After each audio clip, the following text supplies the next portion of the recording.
the stories that everyone is talking about right now. How efficient is transportation in Lagos? Does the police need more guns or better training?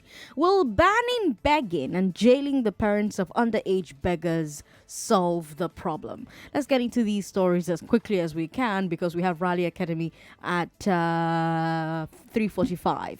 Travelers on the Lagos-Ibadan Expressway could not get out of Lagos overnight. A full tanker crashed on the road, blocking traffic between last night and this morning. Numerous motorists complained as well of being stuck on the road for as long as 10 hours overnight. And it wasn't only people leaving Lagos that had bad road delays. There have been numerous complaints this week about shortages of BRT buses within Lagos, leading to long wait times at the bus stops all over the city. And of course, ongoing road construction and rehabilitation in Victoria Island, Lekki, other parts of the city has also increased commute times in the last couple of weeks. Traffic and delays everywhere, Aghogho. Yeah, but this part of Lagos is an area you don't want to get caught up in the gridlock.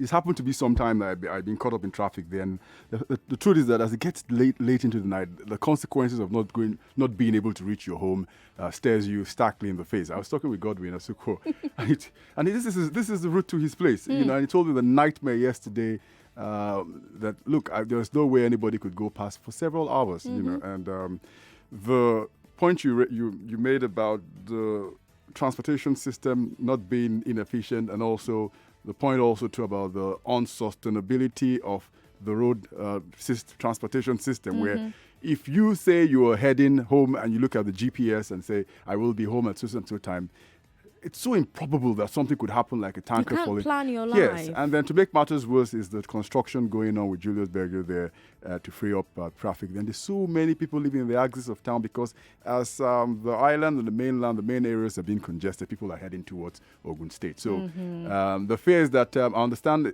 there's still work going on there, and the gridlock may extend till today again.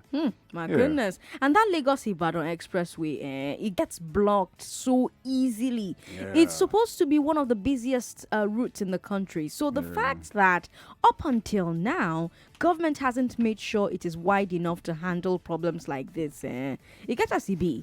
One single tanker closed that road overnight. Well, anyway, when Ajurin Galale, the president's SSA, was on the morning crossfire yesterday, he said that money is no longer a problem for fixing that road. He said all the problems are behind us, so we should expect progress. Aghogho, have we heard this before or not? Yeah. I listen. I listened to Ajuri. Ajuri used to be a former colleague back in the days, and so many of the things he said, especially putting the timelines to many of the projects going on across the country, I was particularly interested to hear what he had to say. I think it's also in sync with what the Minister of Works, Babatunde Fashola, had to say about what is going on with Lagos-Ibadan Expressway. But it still doesn't take away the complaints as well as the concern that we are always... Lagos-Ibadan Expressway is an ongoing project. Always, every administration I can remember. But I think I'll go back to school in people's... when we asked back the lecturers what was going on with that road in terms of planning, understanding. And the guy said, look, let me tell you the truth. That road was never designed for the number of vehicles that are currently planned. Now, but you expand to expand to accommodate now. So it will mean that the foundation of whatever they're doing, whatever you try to explain to us in highway engineering, in what they will do. But it's still the problem with the only one means of transport to get in and out of Lagos, everyone going through that corridor. And that brings me... What about Lagos-Ekpe Expressway? Please, let's not even get started on that one. It brings me to this BRT issue. We've given the numbers before here on Hard Facts over and over. Lagos needs thousands more BRTs to meet demand. The few hundred we have, we're already struggling to meet demand. But now, since the Okada and Keke restrictions / ban, more and more people are queuing up for the BRTs. Did you see the pictures from the bus stops in Ikorodu this morning? As usual. About the BRTs? No. The pictures I saw this morning were unusual. I've had the privilege and luxury of heading to the mainland just before the show happens sometimes. The easiest thing is to run from TBS with the BRT to the mainland. The hardest thing is to come back. Because I'm not even sure if you put more BRT buses, it will solve the problem.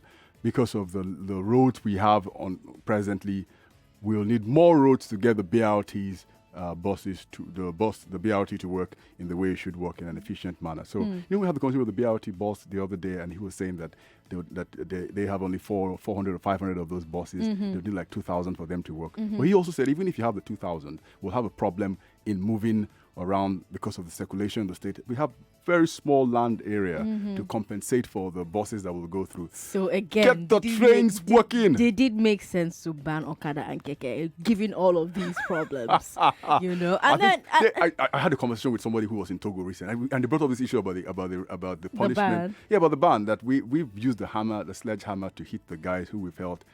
The guys, I don't know why I keep saying we. The guys they felt were because of the problem. They hit the keke, hit the motorcycles. They hit every other person who's causing problems. But then the people who's supposed to regulate the traffic didn't get hit. I mean, so the people who blow the whistle in Cotonou, the people who give them flags to wear with jersey numbers, and then drop a line on the road saying, if you're on Okada or Keke, don't go past here in Lome and Cotonou. They have two heads. And then you now come to the road constructions. That one, it's complicated. On the one hand, we absolutely definitely need those roads to be worked on. On the other hand, the way so many roads are being done at once, especially in Victoria Island, it has really made traffic very tough. But I guess it's best to get it all over and done with, all at once. Now, the big question for me, Aghogho, is will they get it done before the rain starts? Big question. I remember the Lekki-Ekpe Expressway finally. So I want to say something, but Aghogho keeps interrupting us. But the Lekki-Ekpe Expressway, I remember the nightmare it used to be for people to cross that way because the road hadn't been worked on since the 80s. But when it was 2-3 years, it was hell. If they said you had any business to do at Lekki, your heart will be in your mouth.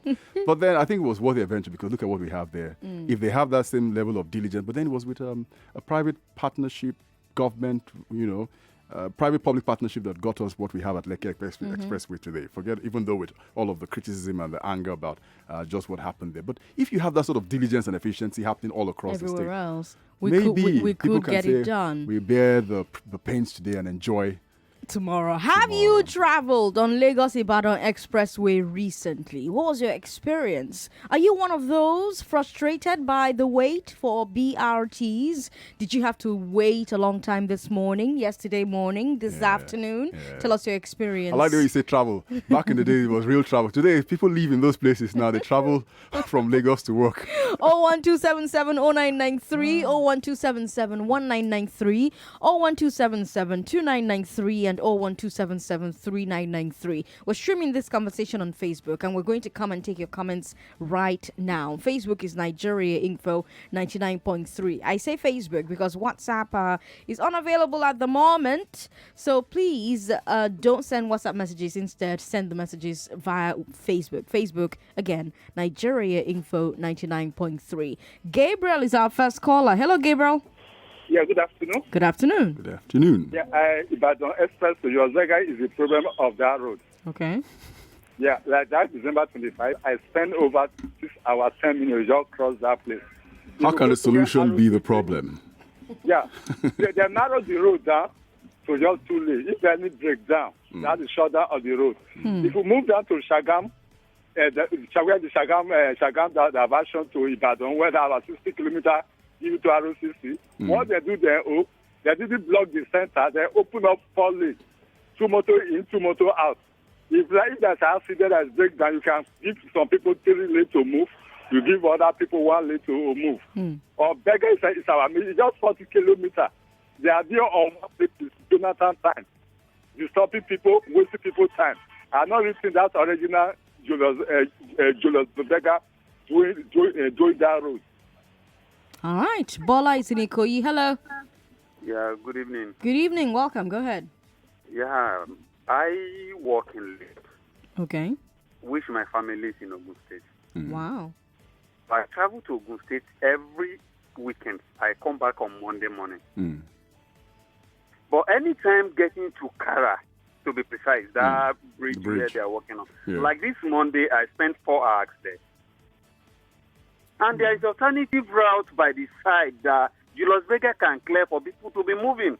They block it. It's unfair. We do go to. Hello, Yeah, boy. we always be alternative.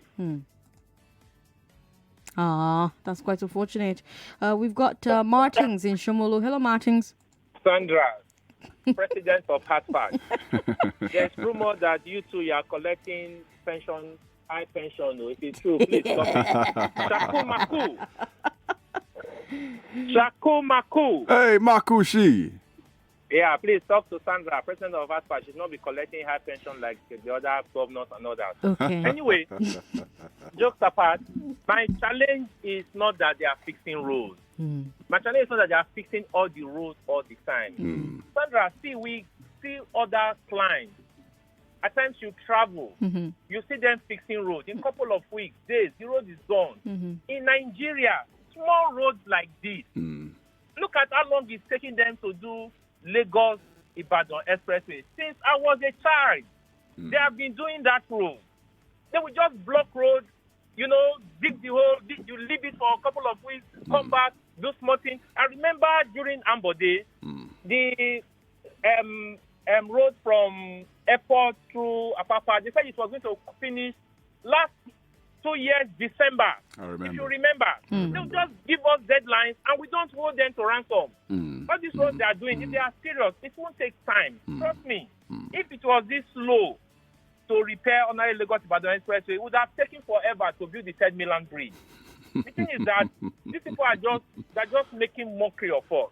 And we swallow everything. It's not that they are doing every road at the same time. So if they are serious, this road won't take time for them to finish. Thank you. All right. Thanks for calling us.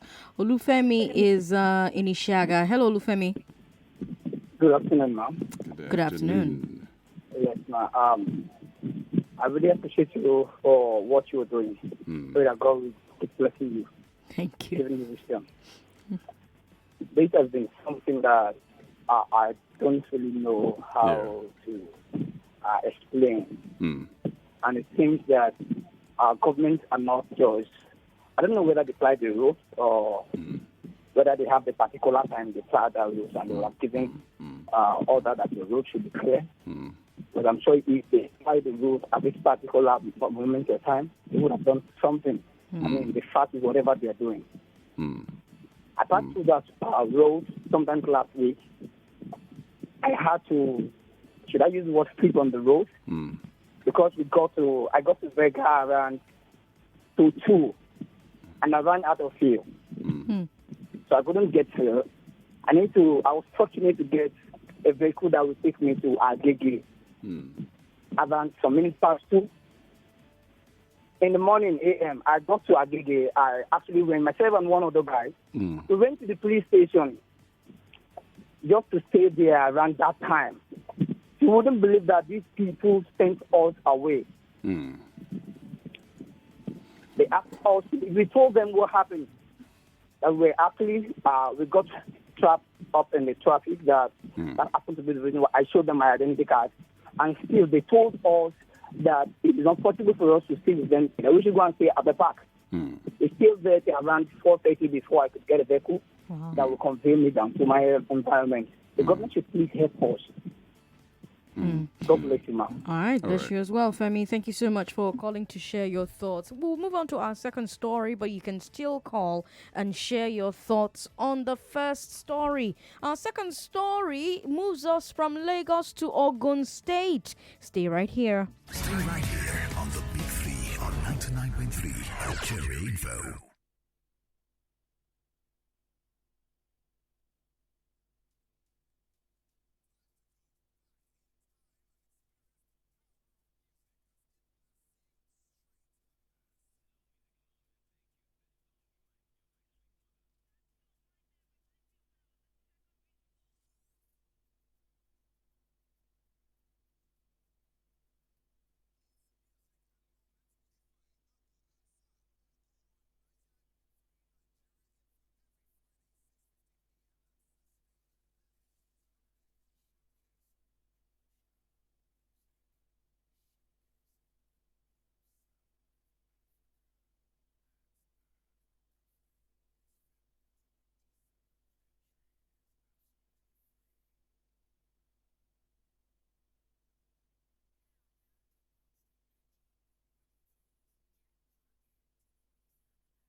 is the Big Three. The Big Three on Hard Facts. On 99.3 Nigeria Info.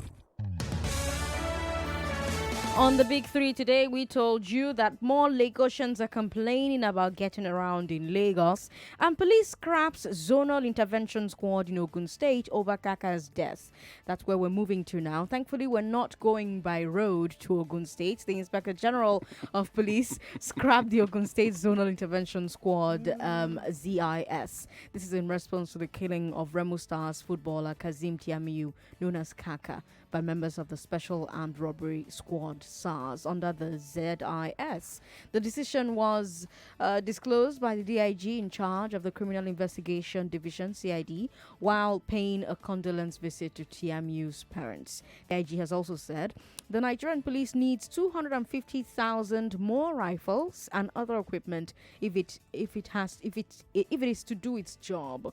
He also called for 2 million tear gas canisters, 774 drones, and 1,000 armored personnel carriers. Kuku kios, Aghogho. Yeah, Kuku kilos, huh?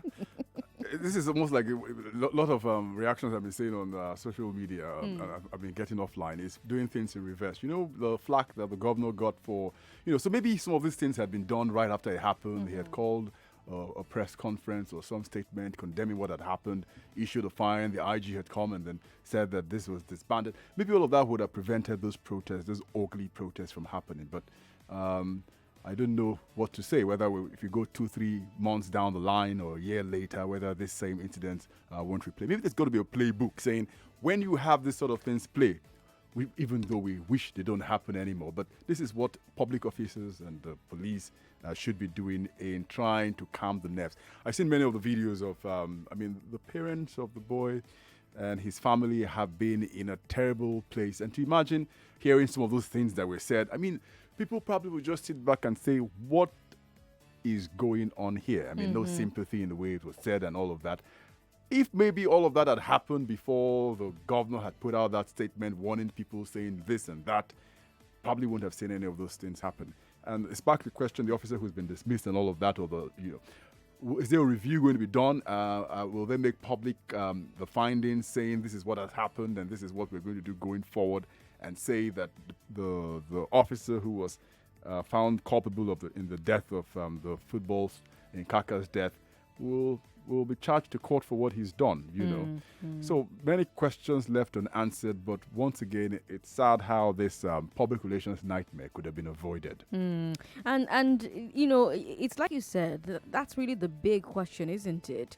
Will this change anything on ground? We have the IG scrapping the ZIS in ZIS in Ogun, right? Yeah. But will it change anything? After all, the police officers who were in ZIS or in SARS will simply be moved to some other office. Right. They're going there with the same mindset. They're going there with the same weapons and the same ability to do harm to Nigerians. Or are we saying that there's something special about these squads that make them worse than the rest of the police force? Because police officers that shot unarmed protesters in Shagamu, for instance, were not these officers after all. I'm sure that most Nigerians will be asking themselves if this decision is a tangible reform, Aghogho, or just window dressing. There's just got to be a better way in approaching civilians. We talked about the other day, I think it was with Dennis Amakri, about the police is your friend, the old used mantra, trying to win public support in what the police was doing. It hasn't worked in any way, because the typical, if you do a vox pop, just open the phone lines and ask people's perception of what they think about the police, and you'll be shocked. We won't be shocked. We'll just be surprised that if we got one person who says, I like what the police is doing, because the general fear between the police and the people hasn't gone anywhere. And then you talk about this shopping list that the IG has given Nigeria. In light of how so many innocent Nigerians have been shot by the police without trial on the streets, I wonder how comfortable Nigerians are with the idea of giving the police even more lethal weapons. Now, the idea of tear gas canisters, that one is interesting. Maybe if the police had more non-lethal weapons like tear gas, they wouldn't shoot at protesters so often. What do you think? I'm also thinking maybe the way the average police, there was sometime they said maybe the AK-47 the policemen do carry with them on patrol. If they had a pistol, probably would be better. If they had no weapon at all, will it I had people argue, Lagos will turn into... But I also said, if you don't have policemen with weapons, will it in any way reduce crime on the highways? Will it increase it? Has there been any statistics to show that we tried this out once and it didn't work? After all, most police officers in the UK are unarmed. Unarmed, yes. I honestly think if you don't have policemen with weapons on the street controlling traffic or getting into public vehicles or, carrying out day-to-day routine activities on the, outside, it won't make any difference. It won't. And if you go back to that point about the police officers in the UK being unarmed, this has been the case for almost 200 years, Aghogho, even when the UK was more dangerous.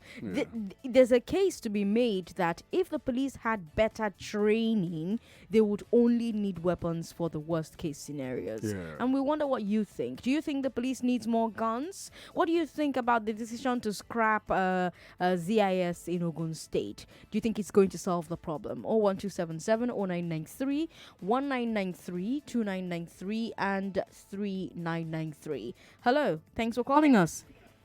Hello, Sandra. Good afternoon. Good afternoon. Please go ahead. Good afternoon. This is Afolabi from Songo. All right, Afolabi. What do you think? Aghogho, I greet you. I throw a salute.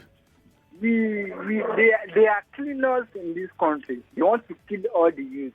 And someone is there saying the police do not have enough ammunition. They want to buy more. Do they want to kill all of us?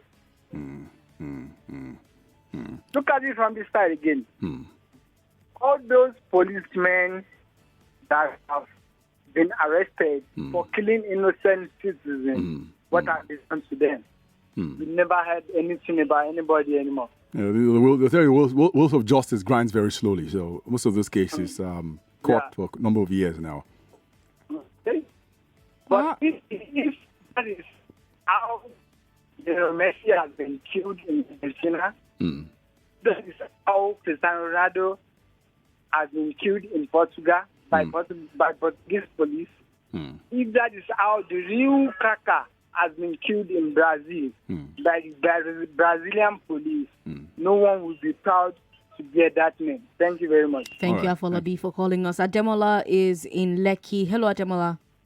Good afternoon, please. Good afternoon. Lovely program.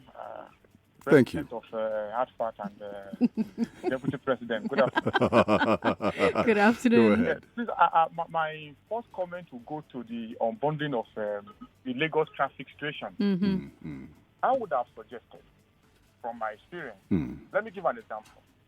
If you have land in Ekpe and you want to obtain governor consent, you have to come to Ikeja. If you have land in Ikorodu, you have to come to Ikeja. Right. If you have land at Badagry, you have to come to Ikeja. Why not set up zonal registry, land registration in all those areas? The irony is that the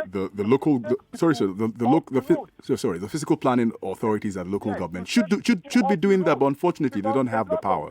The people are on the road to allow all this traffic. You find them going to a particular place where you can bundle the situation, ensure that you have land registry in Ekpe, land registry in Ikorodu, land registry in Badagry, and you will say that even the staff, because two people are in that traffic in the morning, both the workers and those who have need for the workers. So it goes back to the problems we face with the local government. If you go to the local government or LCDs, they're poorly staffed. Many of them, Even this issue could be handled at local level. Why should I have a land at Ojodu and be coming to Ikeja? I mean, Badagry, I have to come to Ikeja. Now and then you have the road clogged.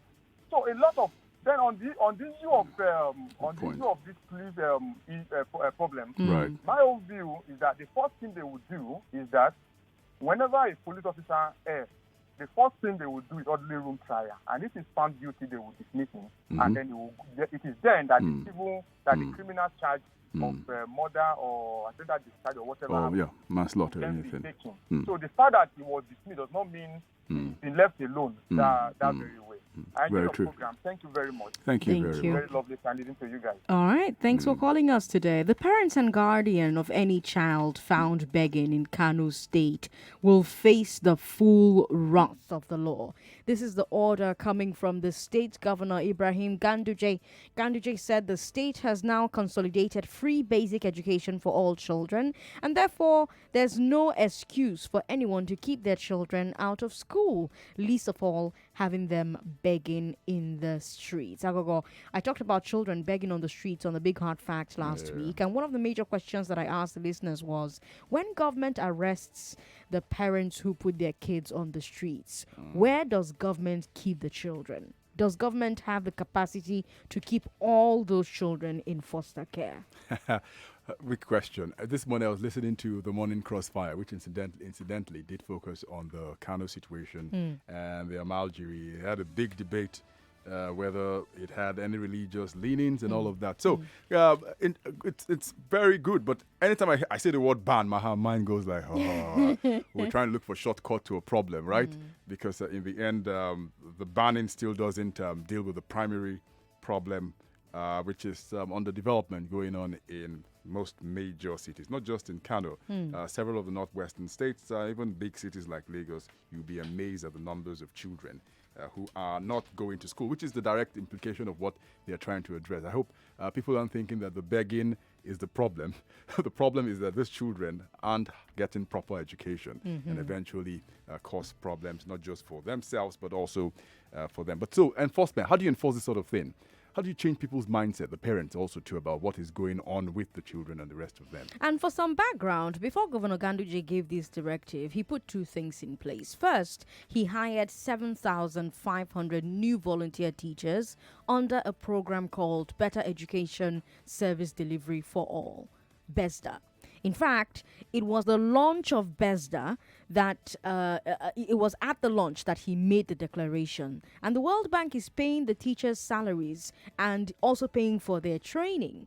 The second thing the governor did was declare that all Almajiri schools in Kano must take on these volunteer teachers so that the Almajiri kids can be taught English and maths. So Ganduje is saying that the Quranic education that the Almajiris get is not enough, and they must also get English and maths to help them get higher education later on. Of course, the question now is, are those the only subjects that they should be learning? Social studies and all the other ones, how far? And then, of course, there's also the question I will pose, will we get people to adopt this? And then some commentators are saying that while these education policies are good, they don't really address the main reason people send their children to beg. It's not as if they make them beg because there are no school teachers. They send them to go and beg because there is no money. So they will still do it even now. And the question is really, will the government have enough officials to enforce this no begging rule? And will they have the will to do it? What happens after they arrest, say, 300 parents of 1,000 children? How will they handle all those children? And then also, there's a question of whether or not the community will cooperate with the government on this particular matter, especially since so many people don't see a problem with the begging, Aghogho. I feel like you and I should be advisors to government people. So the first lesson in planning 101 is plan with the people. So they plan with them in saying this is what is there. Okay, this is bad, but how do we find a better way in getting this thing to work? I remember when Jubril Amini was Minister of Education in the 80s, and they talked about nomadic education. They paid children money to go to school. They bought their uniform, but yet the classes were empty. What happened to all the schools during Goodluck Jonathan's tenure as president, trying to get children to a safe school initiative? All of those schools empty. So they really need to rethink the plan with the people involved, I think, going forward. All right. I think I can get something on WhatsApp before the WhatsApp people start flooding you. Yeah. This one is from, sorry, I don't know your name. Stanley, good. Stanley in Lekki says, I can never have a policeman as a friend. I have perfect hatred for them. I was slapped in the face when I was 5 years old for what I did not do. I'm 37 years old now, and my left eye where the policeman slapped me still hurts. The police is not our friend. Thank you. Plenty of PR work for police. This is a 32-year feud going on. Good afternoon. Kindly confirm if there's heavy traffic caused by heavy-duty articulated vehicle en route Mushin to Oregon to Aja. Thanks in advance. Sandra, you head there so that you can give him... Oregon to Aja. I don't know. If you're there and you're caught up, we can call back and say, It's happening. What? Let's hand you over to the guys from Raleigh Academy. Stay here, because on the other side of 4 o'clock, as soon as the guys from Raleigh Academy are done, let's continue that conversation about men who experience domestic violence at the hands of their wives or their girlfriends, and they cannot talk about it. Why can't they talk about it? Find out on today's edition of The Glass Ceiling. Hard Facts will be right back.